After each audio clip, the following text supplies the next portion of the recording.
What's up, everybody? Once again, it is I, James, coming to you from the Nerdy Mewzings podcast studio.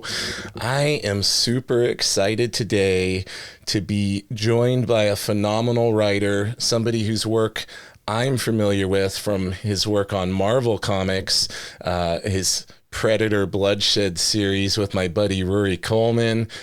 Mr. Jordan Morris is here today. Hey, how man. You doing, Jordan? How are you? Good to talk to you. Good to be here. I'm doing good, bud. And you've been staying busy, haven't you? Yeah, thank goodness. Yeah, it's good. It's all fun stuff, too. As you mentioned, Predator Bloodshed with the great Ruairi Coleman, absolutely drawing the hell out of that book. Also, some art assists in that from Roland Bochy, killing it as well. Another very, very talented dude. And yeah, those are coming out gorgeous. I'm so stoked with how that book's come out, and the reception to it's been so cool. And yeah, some other fun stuff too.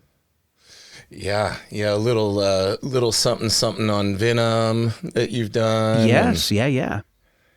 No shortage of cool projects for you right now. I don't want to get too ahead of myself. I want to ask you a little bit about your beginnings in writing. Sure. And as we were talking about a little bit before we started, you know, we were connected by my buddy John, and he was somehow a friend with you on Facebook through his time when he was down in Hollywood, and he was trying to make it as a writer and director. And it's funny because I see this correlation between people who get into writing and they're working in Hollywood, but they always seem to find their way back to comics. Have comics always been the end goal for you, or do you just like that variety? Yeah, I've been a comics reader since I could read, basically. And yeah, they've just always been, it's something I've read. They've always been in the house. And yeah, you know, when I was little, Spidey comics, Archie comics, Mad Magazine, I've just always had them, and I've always loved them. But comics, it was something I never really thought I could do because I don't draw. I think before I knew anything about the realities of the business, I kind of assumed it was something you did if you know, you could draw, and that was just never a talent that I had. So I never thought a lot about, could I do comics? I always kind of just assumed like, I'll be a reader and I'll be a fan, but that's kind of, you know, where my involvement will stop. But yeah, and then I kind of started to learn more about the business of it, and I read a couple great books on the subject. Brian Michael Bendis' Words for Pictures. That's a good one. Yeah, a super must read for anybody who wants to like make comics, or just if you're a fan and you want to know more about how they're made. Awesome book, by one of the best to ever do it. So that was really interesting, and I kind of learned more about the, you know, kind of writer-artist relationship and how Brian got in, you know, and became one of the greatest to ever do it. Yes. Yeah, and so, yeah, once I started to learn more about it, I'm like, okay, yeah, I'm a writer. I write stuff. This is maybe something I could do. Yeah, and so I kind of came to comics kind of relatively recently. My first book was an original graphic novel that came out in 2020. It was called Bubble. It was based on a scripted podcast that I did with a great podcast company called Maximum Fun. And I kind of co-wrote the adaptation of that podcast with a great writer named Sarah Morgan. And we did that with the brilliant Tony Cliff, who was a great dude and like contributed a lot of awesome writing and like comics help for two people who had never done it before. Right. And yeah, that was really fun. And that like was not something I expected to do. That was like, you know, after the podcast came out, the publisher First Second, they reached out and said, hey, would like to adapt this. And it was such an exciting email to get. And yeah, so that was kind of the door that opened for me, and that has kind of opened subsequent doors. So, yeah, you know, it's, I think people say this a lot, and it's true in many ways. It's like, that first job is uniquely hard to get, you know. And obviously there are so many people who make comics on their own. There are so many people who do webcomics and Kickstarter stuff and all that kind of thing. You definitely don't need a publisher to make comics. You can make them. You can make them right now. But yeah, for me, you know, that you know, kind of official publishing job came with Bubble. And that kind of led to all the stuff I've been very lucky to do ever since. Awesome. So this love of writing, how far back does that go for you? Yeah, so I've always been like a big fan of pop culture, and I've always loved to write and stuff. I was a pretty imaginative kid, and I would write little stories, and I made a lot of dinosaur books. I made a lot of I would read dinosaur facts from a encyclopedia or something, and then write them down in my own little book, and staple them and give them to my mom. So I always kind of liked. I think I liked making my own stuff. I think I loved the idea of I don't have to just enjoy the stuff. I could also make the stuff. And so when I got into college, I started doing sketch and improv comedy with just a group on the college campus. And that was the first time I was being, I don't know, that felt like a big creative step of okay, I'm making this stuff. I'm making this with other people, and we're putting it out into the world. It wasn't stuff that just went in a drawer or went in an ideas draft. It we would do shows, and so we would put the stuff out there. So that was a big kind of step for me. And then when I moved to Los Angeles, I went to college at UC Santa Cruz, which is in Northern California. And that's where I was doing sketch and improv. And also me and my buddy Jesse Thorne, we had a kind of a goofy college radio show where we would do, sketches and bits and stuff like that. So that was a kind of writing that was for, I don't want to say mass consumption because it was a college radio station and probably reached 5 people. But, it was something that we were doing and kind of putting out into the world. And so when I moved to LA, I started doing sketch and improv comedy. And then, so that kind of led to me kind of discovering that I really liked writing, and I kind of wanted to try writing as a career rather than, one of the other things you move to LA for, acting or directing or something like that. And and I kind of started doing it on that level, on that kind of sketch and improv level, in a little theater for, an audience of 20 people, if you're lucky. And so that kind of, I started doing that, and then it kind of led to me getting paid for it and getting more, kind of quote unquote legitimate writing jobs. And then, just these past couple years, I've gotten the chance to do comics, and I'm so thrilled. I'm so lucky and excited. And so I mean, I think everybody's journey is unique. I don't think there is a typical journey to doing this stuff, but mine was unique and weird in its own little way, for sure. Yeah. And the sketch and improv, that ended up, I'm sure, leading to you're probably recognized by some of the people who are going to watch the video version of this as a, sometimes a reoccurring person on Good Mythical Morning. Yeah. Yeah. So you found your way to that. Were you doing some writing for them, or how did that all come about? Yeah. So Good Mythical Morning, a great daily YouTube show over there on YouTube. Hosted by Rhett and Link, 2 hilarious, funny dudes. And I started working for them. It's not a super interesting story. It's I worked on a TV show, and one of the old head writers became Rhett and Link's head writer. So he hired me when they had some kind of additional kind of special project-y stuff they were doing that was a little more sketch focused and a little more kind of late night focused. It was a little more stuff you would see on a late night show versus a YouTube variety show. And so I started working for them and, doing writing stuff. I worked in late night a lot. So that was kind of my, resume thing that got me that job. And, because if you watch that show, it's a very much all hands on deck production, people who build sets are in the show, and their producers are in the show, and their interns are in the show. So just me as a writer, I would be kind of thrown into bits sometimes. And and I always, I have done a little bit of acting, but not much. But I always kind of liked goofing around with them because they're so funny and fun. And and I left the official writer's room quite a while ago, but I just love those dudes, and so cool. I hope the feeling's mutual, and I think we just we like to do bits together. So I think I come back periodically and kind of on call for certain things, and that's really, really fun. Get to come back and catch back up with your friends, of course, right? Yeah, totally. That's very special.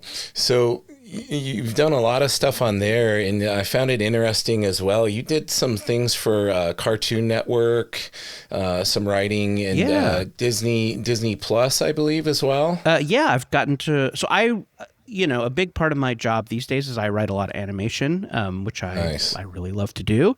When you're into the nerd stuff, as we are, animation and cartoons are usually a big part of that. It totally was for me. So yeah, I've gotten to write on a lot of cool animated shows.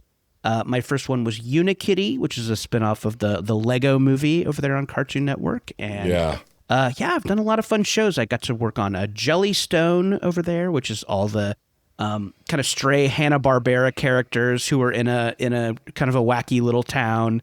It's a very cartoony, very silly, very fun. And I currently work on Teen Titans Go, which is a blast.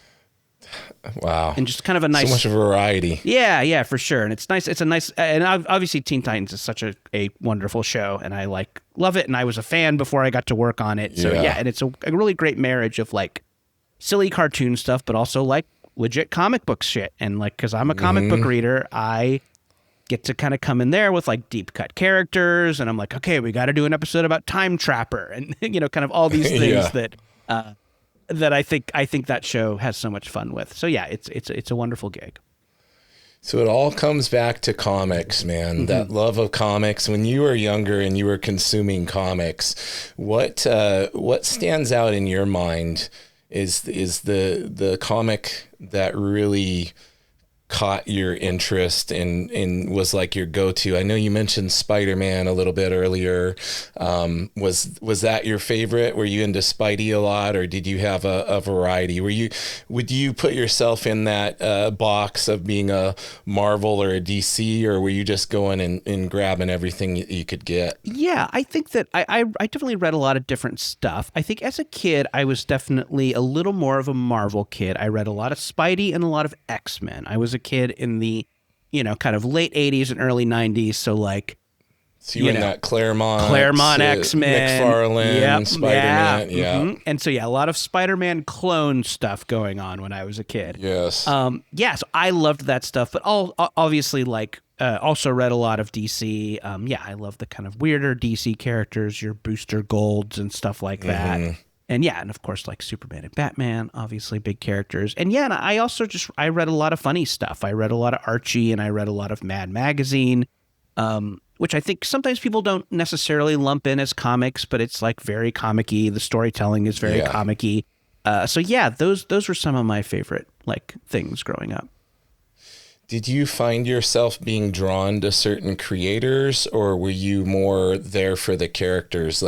Did it matter to you who was on the book? Did you have certain writers and artists that if you knew they were on something, you were following them to that book, or how did that go for you? Yeah, so as a kid, I think I was buying it more for the characters. But when I reached high school, I started to become aware of here are the people who make things. And then I started to kind of learn about, this is Alan Moore, and this is Alan Moore's work, and those great funny Justice League books, those JLI books, those were made by Geffen and DeMatteis, but they also did, Craven's Last Hunt, and so I think when I reached high school, and I think this happens in high school, you really start to zero in on some of your nerdy stuff. So that's kind of when I started to kind of clock favorite creators. But I think as a kid, I was a little bit more just about who was on the cover. Yeah. So who stands out to you amongst those favorite creators? What was your go-to as far as a writer or an artist that you held in really high regard when you did start recognizing the creative teams? Oh yeah, so I think I mentioned JLI, Geffen and DeMatteis are both, and I think I'm pronouncing those dudes' name correctly. I hate to be on the comic book podcast and mispronouncing these names of important dudes, but their tone is so wonderful in those books. It's so funny, it's so modern, but it also takes the superhero stuff seriously.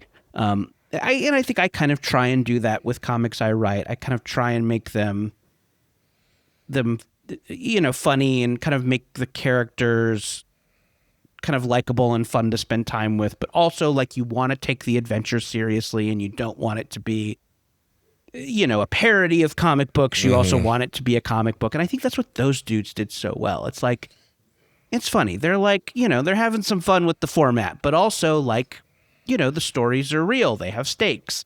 Yes. Yeah, for sure. And I think, you know, and I remember starting to read Ultimate Spider-Man when it came out, and I, you know, have read Bendis ever since. Like, you know, him and Sarah Pichelli. Like, that's as good as Spider-Man gets to me. Oh man, like the so two good. of them, and I'm so glad they. I think they worked together on this Spider-Man Superman thing that came out a couple weeks ago. That was cool to see. I know, and I think they're just two of the greatest, and yeah, like that's some of the greatest Spider-Man stuff ever is the stuff they did together, and yeah, for sure. And then and Phenomenal. like this is like a cold take, but like discovering Watchmen in high school and discovering all that great Alan Moore stuff, like then I kind of went and read like Top 10 and The League of Extraordinary Gentlemen and all that kind of other Alan Moore stuff that's you know, so weird and cool and funny. Yes. He was definitely a fave, and like, yeah, going back to his Swamp Thing is so cool. And I realized here, I think as a writer, I kind of clock into writers a little bit more. So I think I was going to ask you about that. I think I mentioned them. You know, I always ask the creators I have on if I have an artist or if I have a writer. It's like I like doing that little experiment, like. For you, when you were reading the books, I mean, when you were looking at your comics, what did you gravitate towards more, the writing or the art, or was it a blend of both? Like a lot of artists will say, "Oh, it had to have good art. Sure, I didn't care about the story," kind of thing. And then some people are that blend, like the art has to be good enough, but the story's more important to me. Like, where did you fall in there? I mean, I think like when you're picking up your first comics, it's about the cover. It just is. And I think it's like you see that character, you see that like amazing, iconic Spider-Man, and if you're I'm seeing this right. Like I have a nephew that's 3 and he sees Spider-Man and goes crazy. It's just like the greatest design ever, you know? And I think when you're a kid, like you clock into comics because of that art. You just see it and you like them before you can read. And like, so the art is so important. I think like, I think just because of how my brain works, I like to think about kind of like stories and dialogue and characters, you know, again, just as someone who can never draw, the art to me seems like magic. It seems like it was done by a wizard. And so I think I don't scrutinize it in that way. I just kind of like let the magic happen to me and think, wow, like I can't believe this miracle happened. But I think I do kind of like lock into and pick apart the writing just because it's something that I can do myself, if that makes sense. That does make sense. Yeah, and it's interesting too, like a lot of people may not realize like writing, how you would write for comics is specifically when you're working with a artist, you're a writer working with an artist, like the format and how you present the plot or the script to the artist, there's different methods of that. Like, and then I have to assume like writing for a TV show or animation, you know, there's some pretty major differences there. Like, was it a pretty easy transition for you to start writing for comics, for an artist to draw, or did that take, like you mentioned Bendis's book, which kind of, he delves into that, like kind of the differences there. So is that kind of what you looked at to know how you needed to present your writing when collaborating with an artist? Like Bendis's book is very, very helpful. Again, read it if you haven't already. But yeah, there's a lot of like sample scripts online. It's right over there. Oh, nice. Check it out. It's over my shoulder. Good. Yeah, there's a lot of just like helpful resources out there. And then when you're working with an editor, they'll probably send you an example of what they want. They have probably a way they do their scripts. So yeah, it like people obsess about it a lot, but you know, I feel like it's like, how do you write it? It's like, it's not, it's its own thing. It's specific, but like a story is a story, right? Like, and dialogue is dialogue and a character's a character, and like good dialogue and good characters, like that's the hard part. Like the script format it takes a little while to learn, but like, I don't know, it takes a little, when you get a new game console, it takes a little while to like learn how to work it, you know? So I think that like, yeah, people get really hung up on the form. They're like, how do you do the formatting? And I'm like, I don't know, you figure it out. You look at it. So I think for me, like, the formatting, it's a little bit of a challenge, and you have to train your brain a little bit to think kind of in panels and like page turns and things like that. But like, it's a very small part of it. Do you like to present the artist with a full script? In other words, where you're being a little more detailed in describing the shots and, you know, panel 1, medium shot of this, panel 3, long shot of that, like, or do you try to leave it a little open to interpretation? Because for the viewers or the listeners, like, there's the Marvel method, which I don't think happens as much anymore, where you would just essentially describe what you want to happen on a given page and let the artist come up with whatever shots they want. Yeah, so that doesn't happen. It doesn't happen I know, anymore, and I does think it it got a name. I think maybe it's how Marvel worked when Stan Lee or something worked there. Yep. And I think people ask me about it a lot. Do you do the Marvel method? I'm like, it's not a thing. Like maybe in the 60s or something. But yeah, now maybe there's somebody out there who still does it. Maybe there's like an old school guy who has it in his contract that he still does it like that. But no, as far as I know, no one does it like that. And anyway. So yeah, you panel out the scripts. You say panel 1, page 1, X amount of panels, and then you kind of go down and say what happens at each panel. And yeah, and this is something that comes up in the Bendis book. It's like you want to be descriptive and you want to have something in your head, but also you don't want to chain that artist to something that like they don't want to draw or they have a better idea for. And again, I really realized that I am a like word story character first person, and like I realize that artist has a special brain that I can never have, and I want them to put something they're excited about on the page. So I think I have kind of like vague descriptions in those panels sometimes, and I'm also careful to say, like, if you have a better idea for this, if you have something else you want to draw, please do. Like, here's kind of what I see. And I try and, like, focus in rather on, like, if it's a fight scene, instead of being about, like, oh, and then they do this, like, cool move, it's like, what are they feeling in that moment? Because, like, are they nervous? Are they confident? Are they having the time of their lives? Are they, worried about their family back home? So I kind of try and like talk about the emotion a little bit more than like, micromanaging choreography. Yeah. Interesting. So on Spider-Versity, the new book that is currently out there on shelves, I hope folks pick it up. I am writing it with the great artist Joe Kelly, and it is being drawn by Pere Perez, who is a gosh darn genius. And he wrote me an email when we started the project and basically said, like, hey, I don't know if you know this, I'm a martial arts master. Like, I am a black belt in martial arts. So feel free to leave those panels a little bit vague. I have stuff I want to do. And I'm like, great. Not only am I not an artist, but I am not a martial arts master. So when I'm doing those scripts, I am trying to concentrate on like how characters are feeling and kind of what's going on in the scene, rather than like, the like cool fatalities I want to see them do. Yeah. And speaking of cool fatalities, there are no shortage of those in the Predator Bloodshed book. No, not a one. Yeah. A lot of good stuff in there. And like you said, Ruairi is going crazy with it. He sure is. It seems like every issue, his art is growing in leaps and bounds, and he's really, he really got in touch with those characters and in portraying the Predator and everything. So how did the Predator project come up for you? I got an email from a great editor over there at Marvel, Martin Bureau, and they needed a story for an anthology they did called Predator, Black, White, and Blood, which is a great. Oh yeah, I saw that. Yeah, one. really cool anthology of like just kind of short Predator stories. It had kind of a through line story by Joe Kelly, the great Joe Kelly. Speaking of, but everything else was kind of a little one and done, 8 pages, 10 pages type story.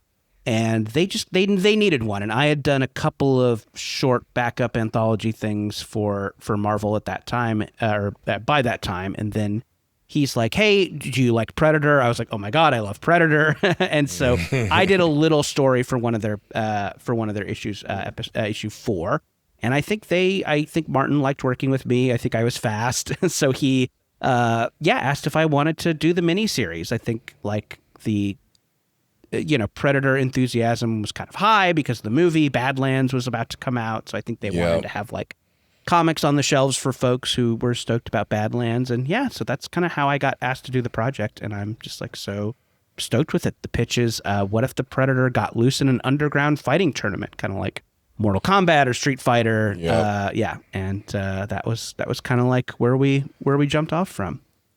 Now, were you familiar with Ruairi's work? I wasn't prior to working with him on there. Yeah, I kind of like he and Roland. Once I knew they were going to be the artists, before I got too deep into the scripts, tried to kind of like get some of their books. I think Ruairi was drawing an X-Men thing at the time, Iron and Frost, I believe it was a Iron Man, Emma Frost thing.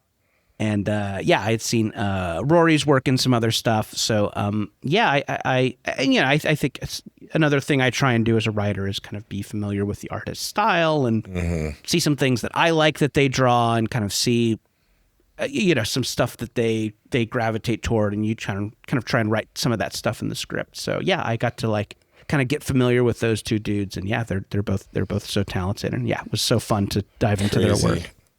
Yeah, crazy talented, and Ruairi just happens to be one of the nicest guys in the world. On top of, in fact, so I met Ruairi through Reese Hannigan, who's doing that Bad Batch book, and so Reese introduced me to Ruairi, and Reese was very proud. They were both very proud to beat Danny Earls on the podcast because they were the first two Irishmen to get to be on the podcast. Oh, so nice, cool. They're kind of holding that over on Danny. Just had Danny on the episode that came out this week. Yeah. But all the Irish artists I've had on have just been incredibly nice people. Like we have that stereotype of Canadians being super nice.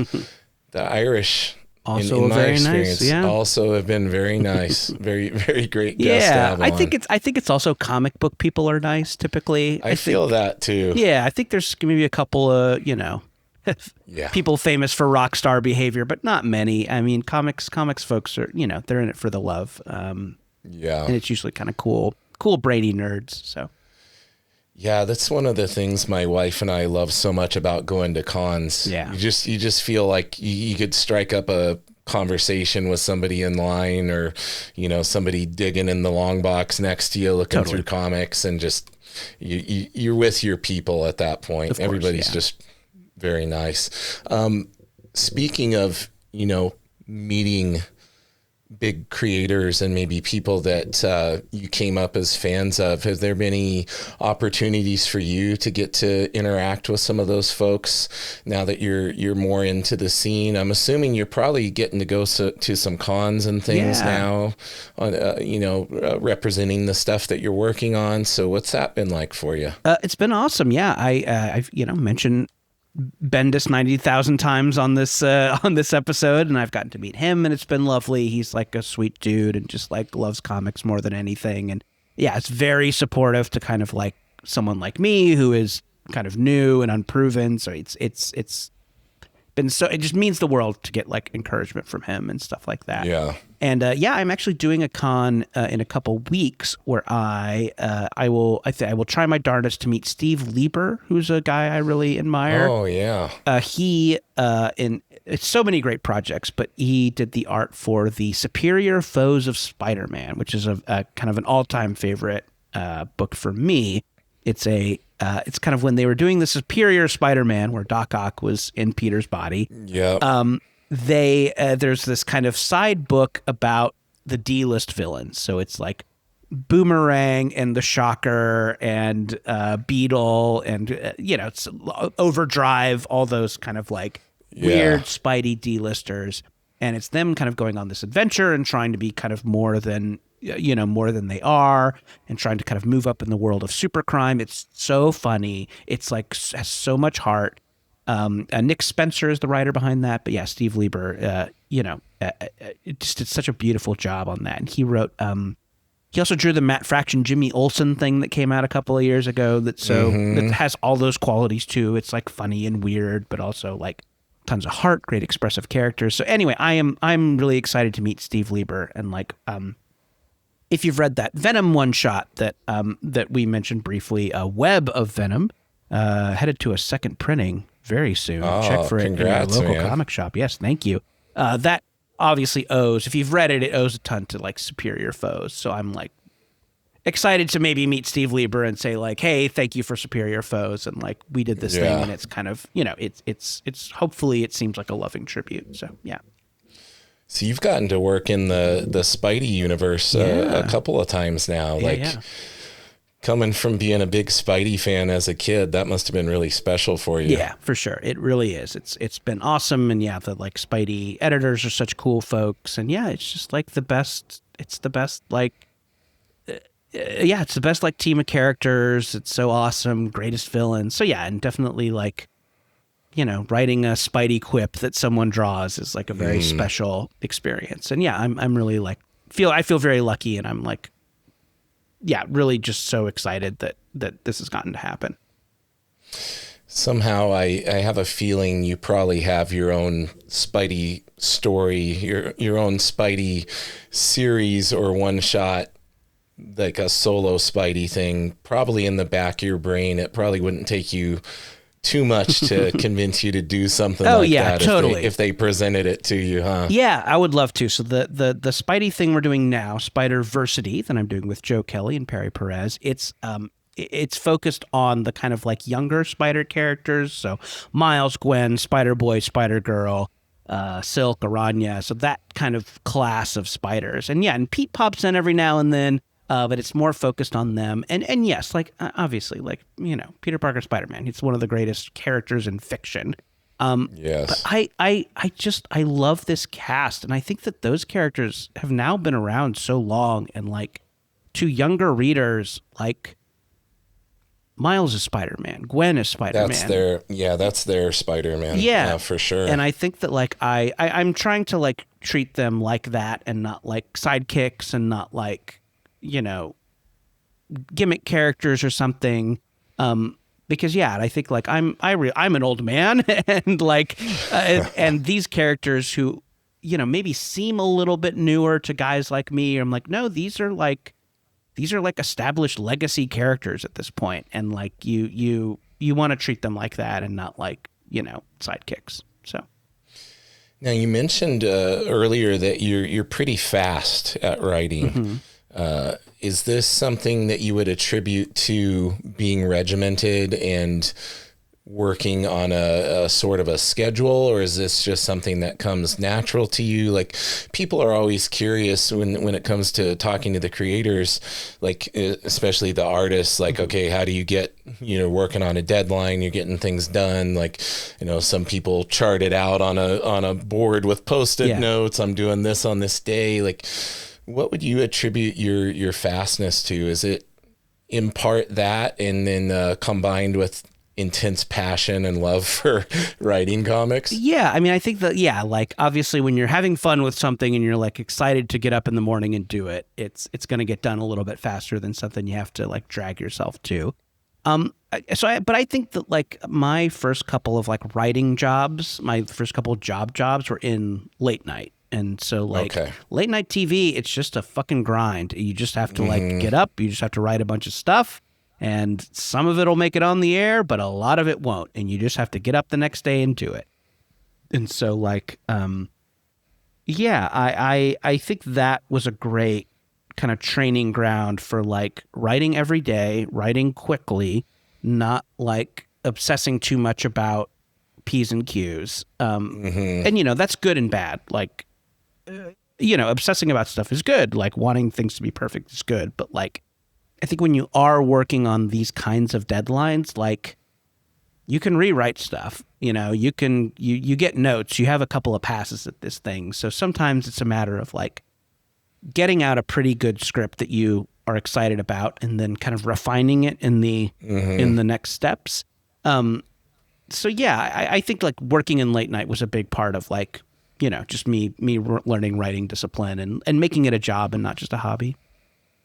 Yeah. Get it done, refine, move forward. Yeah.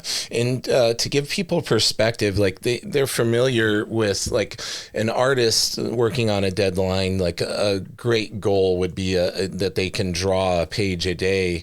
As a writer, do you kind of have a benchmark for yourself of how much you like to get done in a day? It kind of depends on when somebody needs it and kind of what else I have on my plate. I think it depends on what else is kind of going on. Sometimes I want to like devote all day to one thing and make a little more progress. But if it's a couple different things that need attention, then you kind of break it up a little bit. I think a good, another good book about writing, in addition to the Bendis one, is Stephen King has a great book about writing. It's called On Writing. And he has a very like workman-like approach to writing that I think is really, really interesting and kind of really inspiring in a lot of ways. Because like who writes more than that guy? Basically no one. Yeah. And he says like there's a certain kind of thing to writing 5 pages a day and then stopping. And not burning yourself out. And I kind of like to do that with comics a little bit differently because kind of pages work kind of differently. But I like to say to myself, like 5 pages and stop if you can. Sometimes you can't because it's due sooner than that. But if I'm like working on like a liberal deadline and I have some time to like kick something around, I like to just, stop after 5 pages. So. Okay. So are you the stereotypical late night creative, night owl creative person? Like me, my brain is the most creative and active at night. It's almost to my dismay. Like it makes it tough on the days I have to get up early. But because it seems everybody's different in that, like some artists and writers, they love to like get up at the crack of dawn, start writing. Some people wait till night and then go late into the burning the midnight oil. Like, what works good for you? What's your preference in that regard? 9 to 5. Yeah, I think I get a little bit fried by the end of the day, so I kind of like to turn it off. And again, sometimes you have to work more than 9 to 5. You have to start earlier or go later. But yeah, I think if I'm like making my own schedule, I like to start around 9, have breakfast, have coffee, and then knock off around 5 and have a little bit of an evening. Again, depending on what's going on, you can't always do that. But yeah, I like to make a work day out of it. I think treating it like work is important to me.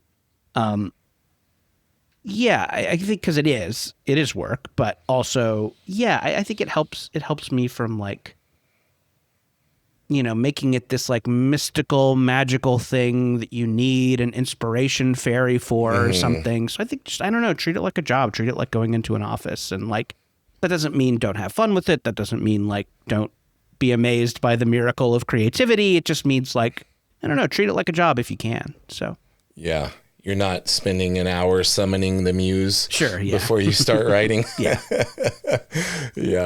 It's always interesting to hear the different approaches. And I think like, especially if people are thinking about breaking into comics, like I think it's important to realize you probably will be working on a deadline with most of what you do. So getting in that regimented approach, from the beginning and looking at it as a job, even when you're preparing to try to break in, could be beneficial. Yeah, for sure. And yeah, definitely if you're at the point where you're working on your own stuff, or even if you are like a established person and you're working on your own stuff, I think it helps to kind of treat it like a job and something you do every day.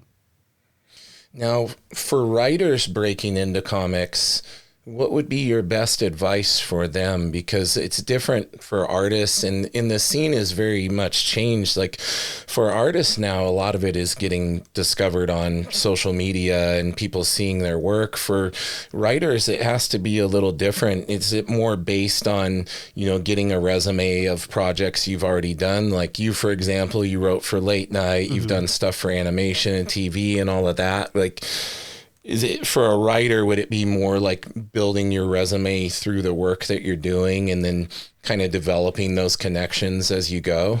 I don't think it's that different from an artist. I think if you're a writer, if you're just starting out, like write something and put it online. There's just like nothing.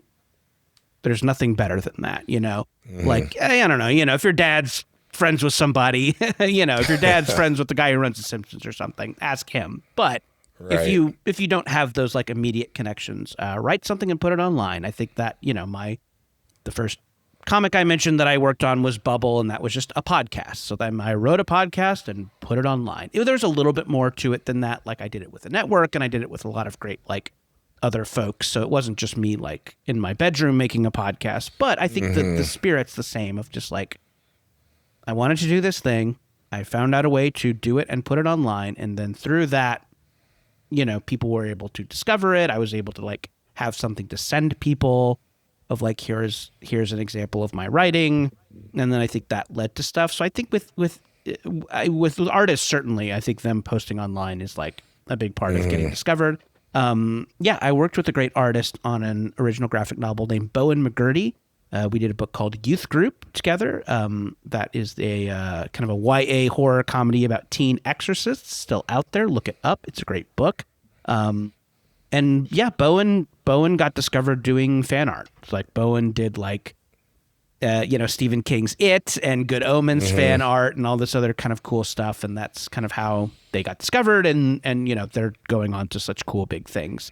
But also, like writers too. Like if you don't have the dad who knows a guy at The Simpsons, like write something and put it online. If you want to do comics and you can't draw, find a writer online. They're there. Or find an artist online. Oh, yeah. And then make something. Writer or artist. Yeah. Just go on Reddit. Yeah, exactly. Sure. There's plenty of people looking to collaborate on there for sure.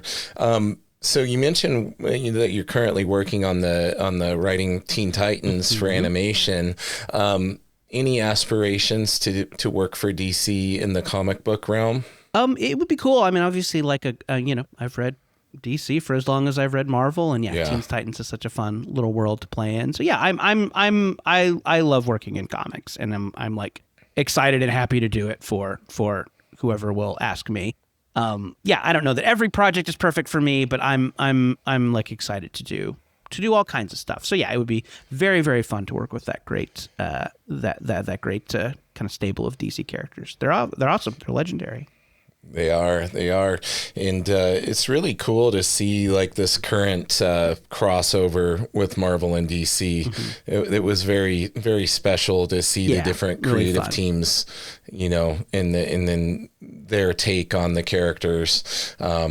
I have the original. This was, I'll show you because this is cool. This was my prized con pick up last time, is the original. Oh, neato. Yeah, I've seen those hanging around. I haven't bought one, but they're so cool. Yeah, from 76, nice. 77. Nice. Yeah. So it was really neat because, I knew the new one was coming out, and then a guy had a really good deal on that. Cool find. Very cool find. Piece of history right there, No kidding. Now, when it comes to current creators and current comics, I'm assuming you're still reading comics and picking stuff up, right? What are you gravitating towards these days? It's sitting right here, so I'll talk about how much I like it. The current Harley Quinn run by Elliot Kalin, and it's just been a kind of a rotating group of artists. I think this issue that I have here is Carlos Oliveras. The current run of Harley Quinn is awesome. It's so funny, but also like so interested in her as a character and what makes her tick. It's awesome. And it's just, there's so many fun, weird characters. They bring in this deep cut DC villain, Colonel Blib, who's just a guy who has a blimp. It's such good comics. I think it's one of the greatest like monthly comics on the stands. I'm always so excited to pick it up. I wonder if I don't know if you're familiar with professional wrestling, but I wonder if are you familiar with Danhausen at all? I am not familiar with professional wrestling or if you that name. If you want to just have some joy in your life, it's super cheesy, but there's a character named Danhausen, and he, in real life, the guy is a huge comic fan and loves comics. And I'm wondering if he didn't pull the blimp thing from that comic as part of his shtick, because he just got signed by WWE and he wants a blimp with his face on it. That's what he keeps telling. That is funny. So it made me think about that when you said it. So the new Harley comic, that's the one that's really captivated you. Boy, yeah, that's definitely my favorite kind of monthly pickup. You know, that's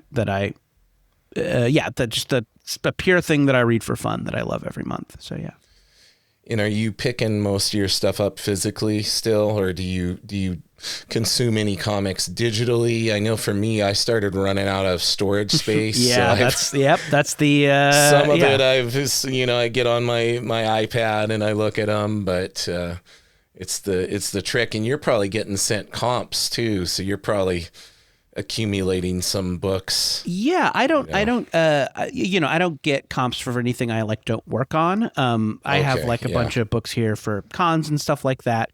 Yeah, I am still mostly a physical reader. Love going to the shop. I love the people at the shop. So that ritual is very cool to me. I try and get rid of most of my comics once I read them. I try and, donate them or stick them in the little free library or something. You're not a collector hoarder like me. You're not running out, getting consumed, worried it's going to cave in on you. Yeah, I keep stuff that's special or stuff that I really love, but just a random monthly comic, I try not to hold on to, till I die. Healthier. It seems personal preference. I I would love it if I had a little more room to collect, but just kind of how it is. So yeah, I still do read mostly monthly comics, but started reading Marvel Unlimited just because of the job. I have to kind of be up on a lot of different Marvel stuff, a lot of different Marvel characters, and no matter how big a super fan you are, you miss something.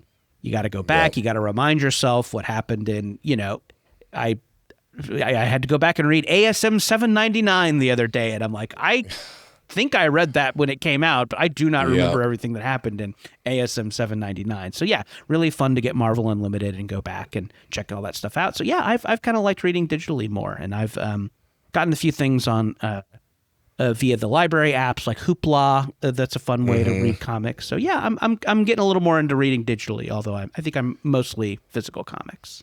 Yeah, I prefer physical, but like I said, you get to a point where you're accumulating way more than you have room for, and it's almost like the digital conversion is required at some point. Yeah, you keep the special stuff, keep the all-time favorites, but if you have limited space, you got to get rid of some of the stuff.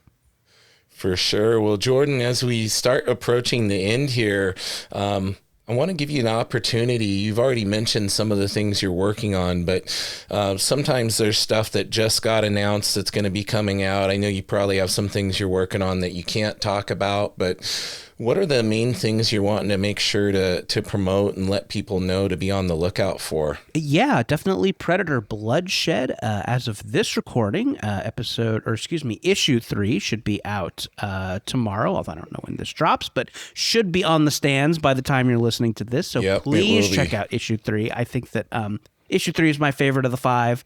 It's a lot of wild stuff, but also some cool character moments for all the great characters.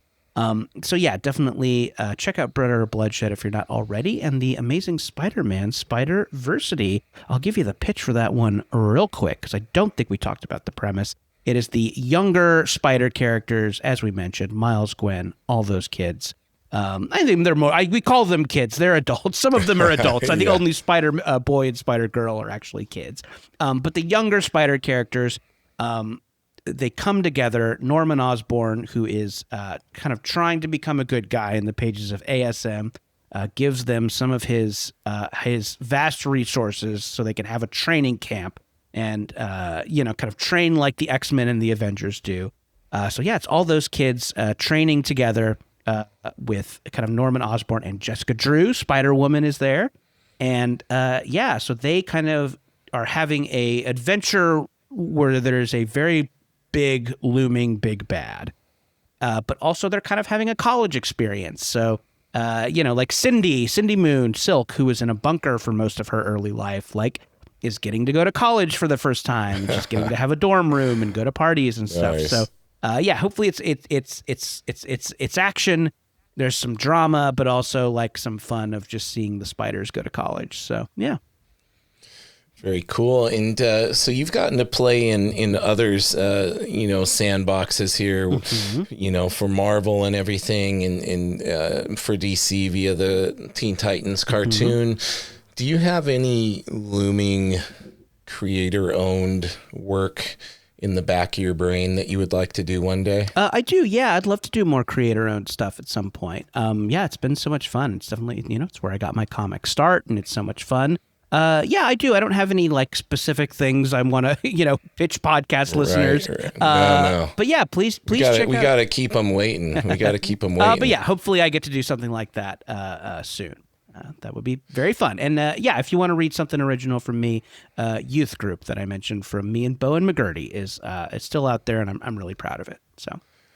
Awesome, Jordan. Well, I've had a wonderful time talking to you today, man. I know you're busy, so I appreciate your time. Why don't you let everybody know the best places to keep track of you online and stay up to date with what you have going on? Follow me on Instagram if you feel like it. Jordan David Morris on there. I'm also on Blue Sky too. That'll do it. Awesome, buddy. Well, listen, hang out with me for a moment here while I give everybody my spiel. Everybody, you can now listen to each week's episode up to 48 hours before it's publicly released by going to patreon.com/Nerdy Mewzings. You can sign up for the Nerdy Insiders tier. Only $5 a month, cheaper than a cup of Starbucks, I'm sure. You guys can get access to that as well as a bunch of other bonus perks. So make sure you head on to patreon.com/Nerdy Mewzings. Once Jordan's episode is set to come out, you guys will get it early over there. And in the meantime, everybody, keep it nerdy.